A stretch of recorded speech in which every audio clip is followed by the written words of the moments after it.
Context میں ایک خاص فلسفیانہ بحث کے ضمن میں عرض کر چکا ہوں پہلے، کئی برس پہلے، میں اس وقت پھر عرض کر دوں۔ فلسفیانہ اعتبار سے اور سائنسی اعتبار سے، ظاہری اعتبار سے انسان کب تک بول سکتا ہے؟ جب تک یہ جسم برقرار ہے، سالم ہے، تب تک گفتگو ہو سکتی ہے۔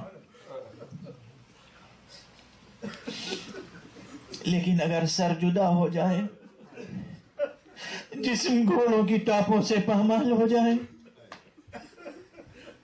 اور سر نو کے نیزہ پہ بلند ہو جائے اور ہزاروں میل کا فاصلہ ہو جائے، پھر ممکن نہیں ہے کہ سر گفتگو کر سکے۔ مگر یہ حسین ہے جس کے سر نے نو کے نیزہ پہ قرآن مجید کی تلاوت کی ہے، اور صرف قرآن مجید کی تلاوت ہی نہیں کی ہے، اور صرف ایک آیت کی تلاوت نہیں کی ہے جو آپ اکثر سنتے رہتے ہیں کہ سورہ مبارکہ کہف کی آیت کی تلاوت کی تھی۔ ام حسبت ان اصحاب الکہف والرقیم کانوا من آیاتنا عجبا، نہیں، کہیں خود آیت کی تلاوت کی، کہیں کسی کو یہ آیت تلاوت کرتے ہوئے سنی تو جواب میں فرمایا ان قتلی وحملی اعجب من اصحاب الکہف والرقیم، تم اصحاب کہف و رقیم کا ذکر پڑھ رہے ہو قرآن میں، میرا قتل کیا جانا، میرے سر کنوں کے نیزہ پہ بلند کیا جانا، میرے اہل بیت کو بے کجاوا اونٹوں پر بٹھا کر دیار بدیار پھرایا جانا اصحاب کہف سے زیادہ بڑی نشانی ہے اللہ کی۔ اور سن سکیں گے کب کب سر حسین نے گفتگو کی ہے۔ بس اب مجھ میں زیادہ ہمت نہیں ہے کہ طول دوں اس مجلس کو، مال مجلس حاصل ہو چکا ہے، آپ حضرات کی آنکھوں میں آنسو ہیں، انشاءاللہ آپ حضرات نے یہ عہد کر لیا ہے کہ کچھ نہ کچھ نام حسین لے کر، لبیک یا حسین کہہ کر اللہ کی راہ میں قدم اٹھائیں گے، اپنی شخصیت کو اعتبار بخشیں گے، اپنے وجود کو بلندی عطا کریں گے، انشاءاللہ آپ نے یہ عہد کر لیا ہے۔ تو آپ سنیں بس ایک روایت، اس سے زیادہ نہیں پڑھوں گا۔ جب دربار شام میں اسیروں کو لایا گیا اور بار بار لایا گیا ہے، اس میں دو منظر خاص ہیں۔ ایک اس وقت جب کوفے سے لٹا ہوا قافلہ آیا، یزید تخت پر بیٹھا ہوا تھا، یزید کے سامنے سر مبارک حسین پہلے پیش کیا جا چکا تھا، تخت کے اوپر یزید، تخت کے سامنے زمین پر ایک تشت میں رکھا ہوا ہے سر، اور اس وقت بیویاں داخل ہوئیں اور سید سجاد داخل ہوئے۔ ایک وہ منظر ہے، اس موقع پر جو بے ادبی یزید نے کی ہے سر مبارک کے ساتھ، مجھ بھی سکت نہیں ہے کہ وہ الفاظ زبان سے دہراؤں۔ دوسرا موقع وہ ہے، یعنی وہ بے ادبی بس ایسی تھی کہ اس دربار میں بیٹھے ہوئے مسلم اور غیر مسلم سب کی فریاد نکل گئی تھی، سب کی فریاد بلند ہو گئی تھی، مسلم بھی غیر مسلم بھی۔ مسلم صحابی جس نے جب یزید کو بے ادبی کرتے ہوئے دیکھا کہ سر مبارک کے ساتھ بے ادبی کر رہا ہے، تو اس صحابی نے کہا کہ یزید اپنی چھڑی سر مبارک حسین سے ہٹا لے، اس لیے کہ میں نے رسول اللہ کے لبوں کو، ان لبوں کو بوسہ دیتے ہوئے دیکھا،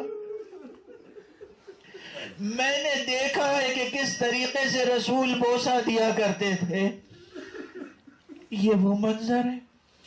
دوسرا منظر وہ ہے کہ جب مدینے سے سید سجاد لٹے ہوئے قافلے کو لے کر اب واپس مدینے جا رہے تھے، پھر دربار یزید میں سب حاضر ہوئے اور سامنے پھر یزید کے سامنے سر مبارک رکھا ہوا تھا۔ یہ بعض روایتوں میں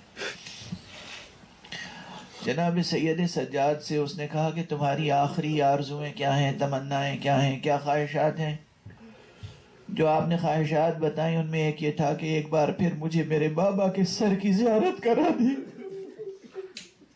سامنے سر رکھا ہوا تھا اور اس سر کے اوپر ایک ایک غلاف پڑا ہوا تھا، لیکن یزید نے کہا کہ تمہاری یہ آرزو اب پوری نہیں ہوگی، اب تم کبھی اپنے بابا کا سر نہیں دیکھ سکو گے۔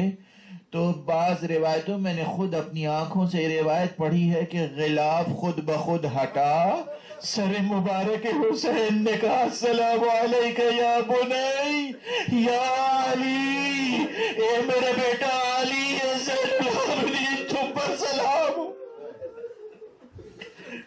کب سر حسین نے گفتگو کی، کہاں سر حسین نے گفتگو کی ہے، اور کہاں سر حسین نے ہدایت فرمائی ہے۔